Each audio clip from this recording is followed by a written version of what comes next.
जय माता रानी दोस्तों, मैं नीता आपके अपने चैनल नीता विक्रम में आपका स्वागत करती हूँ। आप सभी माँ जगदम्बा के नाम का जयकारा लगाएं। कमेंट सेक्शन में जय माता रानी, ओम नमो भगवते वासुदेवाय अवश्य लिखिए। श्री हरि विष्णु माँ लक्ष्मी आपके जीवन में सुख सौभाग्य प्रदान करेंगे। धन धान्य की प्राप्ति होगी, सभी तरह के पापों का नाश होगा और सुख सौभाग्य में वृद्धि होगी। दोस्तों, आज मैं आपको बताने वाली हूँ उत्पन्ना एकादशी का व्रत वर्ष 2020 में कब रखना है। इस वर्ष उत्पन्ना एकादशी की तिथि का प्रारंभ 10 दिसंबर 2020 की तारीख दोपहर में 12:51 पे होगा एवं तिथि की समाप्ति 11 दिसंबर 2020 सुबह के समय 10:04 पे होगी। उदया काल में एकादशी तिथि और यह द्वादशी युक्त हो, यह हमें 11 दिसंबर को प्राप्त हो रहा है। तो जो लोग एकादशी व्रत करके पुण्यों का संचय करना चाहते हैं, उन्हें द्वादशी युक्त एकादशी तिथि का व्रत रखना चाहिए। यह अधिक कल्याणकारी व्रत होता है। तो 11 दिसंबर 2020 की तारीख को मार्गशीर्ष माह के कृष्ण पक्ष की उत्पन्ना एकादशी का व्रत आप सभी रखिए। इस व्रत के रखने से श्रीहरि विष्णु की कृपा प्राप्त होगी और माँ लक्ष्मी आप पे प्रसन्न होंगी। इस दिन पे आप व्रत रखें और अगले दिन व्रत का पारण करें। यानी शुक्रवार के दिन 11 दिसंबर 2020 की तारीख को आप व्रत रखेंगे और 12 दिसंबर शनिवार के दिन पे आप व्रत का पारण करेंगे। पारण का समय भी मैं आपको बता देती हूँ। पारण आप सुबह 6:52 से लेके 7:24 के बीच में करेंगे। एकादशी का व्रत का पारणा करने के लिए आपको अन्न या फिर कोई और पदार्थ खाने की ज़रूरत नहीं है। इस व्रत का पारणा आप जल पीकर और तुलसी जी खाकर कर सकते हैं। एकादशी का व्रत 3 दिन का व्रत होता है। इस व्रत में आप 1 मुट्ठी चावल का विशेष उपाय करें। इस उपाय के करने से आपकी मनोकामनाएं पूर्ण होंगी और सुख सौभाग्य में वृद्धि अवश्य होगी। सबसे पहले नीता विक्रम चैनल ज़रूर सब्सक्राइब करिए। वीडियो के नीचे बने हुए लाल रंग के सब्सक्राइब के बटन को प्रेस करिए और बाजू में बनी हुई घंटी और बेल के आइकन को प्रेस करिए। इससे आपको व्रत पूजा पाठ संबंधी सभी उपाय निःशुल्क प्राप्त होंगे। आज का वीडियो यदि अच्छा लगता है तो इसे लाइक करिए, परिवार मित्रों के साथ अधिक से अधिक शेयर करिए। अब हम बात करते हैं एकादशी व्रत के विषय में। यह 3 दिन का व्रत होता है। दशमी की तिथि में यानी 10 दिसंबर को आपको रात्रि के समय भोजन नहीं करना है। शाम के समय जल्दी भोजन कर लें और उसके बाद अच्छे से ब्रश कर लें। ध्यान रहे, जब आप दशमी की तिथि पे भोजन करें, यह भोजन तामसिक भोजन नहीं होना चाहिए। इस भोजन में आपको चावल नहीं खाना चाहिए, प्याज लहसुन इत्यादि का प्रयोग भी नहीं करना चाहिए और आप इसके बाद अपने मुंह को अच्छे से स्वच्छ कर लें। एकादशी की तिथि में सुबह के समय ब्रह्म मुहूर्त में उठने की कोशिश करना चाहिए। इस तिथि में सुबह के समय उठें, अपने स्नान के जल में तीर्थों का जल मिलाएं अथवा आंवले का रस मिलाएं और इस जल से स्नान करें। श्री हरि विष्णु भगवान का ध्यान करते हुए आपको स्नान करना चाहिए। मार्गशीर्ष माह में श्री कृष्ण भगवान का भी पूजन करा जाता है, तो इस दिन पे आप अपने घर में लड्डू गोपाल का भी विशेष पूजन अर्चन कर सकते हैं। स्नान करके आप जब साफ हो जाएं, अपने पूजा मंदिर की सफाई करें।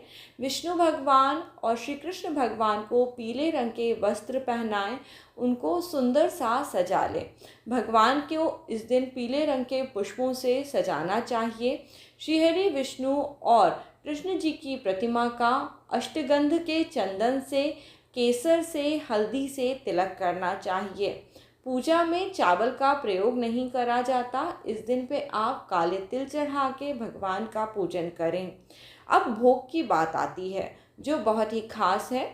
उत्पन्ना एकादशी के दिन पे गुड़ का और बादाम का भोग लगाना सबसे अच्छा बताया गया है। इस दिन कूटू के आटे का प्रसाद भी बना के भगवान को भोग में चढ़ाया जाता है। इस प्रसाद को आप तुलसी के पत्ते अथवा तुलसी की मंजीरी के साथ भगवान को अर्पित करें। यह बहुत ही शुभ होता है। तुलसी के ऊपर जो छोटे छोटे बीज उगाते हैं उन्हें तुलसी जी की मंजीरी कहते हैं। ऐसा माना जाता है श्रीहरि विष्णु भगवान अपनी प्रिय तुलसी के बिना किसी भी प्रकार का भोग ग्रहण नहीं करते। तो आप तुलसी के पत्ते एक दिन पहले ही तोड़ के रख लें, यानी दशमी की तिथि में ही आप तुलसी जी तोड़कर अपने पूजा घर में रख लें, क्योंकि एकादशी की तिथि पे तुलसी तोड़ी नहीं जाती है, इसलिए तुलसी जी का पूजन में प्रयोग होगा। तो आप इन्हें एक दिन पहले तोड़ के रख लें। इस प्रकार भक्तिभाव के साथ भगवान को भोग अर्पित करें। आप इस दिन पे अपने घर में विष्णु सहस्त्र नाम का पाठ कर सकते हैं। नीता विक्रम चैनल पे आपको उत्पन्ना एकादशी व्रत की संपूर्ण कथा सुनाई जाएगी। इसको आप सभी सुनिए। इस कथा को सुनने मात्र से जन्म जन्मांतर के पापों का नाश होगा और सुख सौभाग्य में वृद्धि होगी। आप इस कथा को सुन के अपने व्रत को करें और इसके बाद विष्णु भगवान माँ लक्ष्मी की आरती अवश्य करिए। दिन भर में आपको जो लोग झूठ बोलते हैं, चोरी करते हैं, दूसरों की निंदा करते हैं, स्नान करने के बाद ऐसे किसी भी व्यक्ति से आपको बात नहीं करनी चाहिए। यहाँ तक कि आपको यह सब घृणित कार्य भी नहीं करने चाहिए। जैसा कि यह व्रत आपको पापों से मुक्त कराता है, यदि आप इस तरह पापों का संचय करने वाले लोगों के संपर्क में आते हैं तो आप भी वही काम करेंगे, इससे आपको मुक्ति नहीं मिलेगी। तो आपको इस बात का विशेष ध्यान रखना है कि एकादशी के दिन पे और बाकी सब दिन पे भी सभी तरह के पाप कर्मों से अपने आप को मुक्त करा के मोक्ष की कामना करके श्री हरि विष्णु का ध्यान जरूर करना है। पूरे दिन में ओम नमो भगवते वासुदेवाय इस मंत्र का मानसिक अथवा वाचिक जाप आप ज़रूर करिए। इस दिन पे आप सभी को पता है गीता का पाठ करना भी बहुत शुभ होता है। गीता इसी समय पे श्री कृष्ण भगवान ने अर्जुन जी को सुनाई थी, इसलिए इसे गीता का जयंती भी बताया जाता है। इस प्रकार से पूजन अर्चन करके अपने भगवान को प्रसन्न अवश्य करिए। भगवान आपकी सभी मनोकामनाओं को जानते हैं, इसलिए आपकी हर मनोकामना शीघ्र पूरी करते हैं। आपको इस दिन पे जो एक मुट्ठी चावल है उसको ज़रूर दान करना चाहिए। एकादशी के व्रत में अन्न ग्रहण नहीं करा जाता, अन्न का दान करा जाता है। चावल का दान आप किसी भी गरीब स्त्री पुरुष को कर सकते हैं, ब्राह्मण को कर सकते हैं। जो भी ज़रूरतमंद आपको मिले आप उन्हें चावल का दान जरूर करें। वैसे भी यह शुक्रवार के साथ एकादशी व्रत आया है। शुक्रवार के दिन सफ़ेद वस्तुओं का दान करने से आपको धन का लाभ होता है। आपका व्रत पूर्ण हो उसके पहले आप चावल का दान जरूर करें। यह एक मुट्ठी हो सकता है, उससे ज़्यादा भी हो सकता है। जो भी चावल आप स्वयं अपने लिए प्रयोग में लाते हैं उसी प्रकार के चावल का दान अवश्य करिए।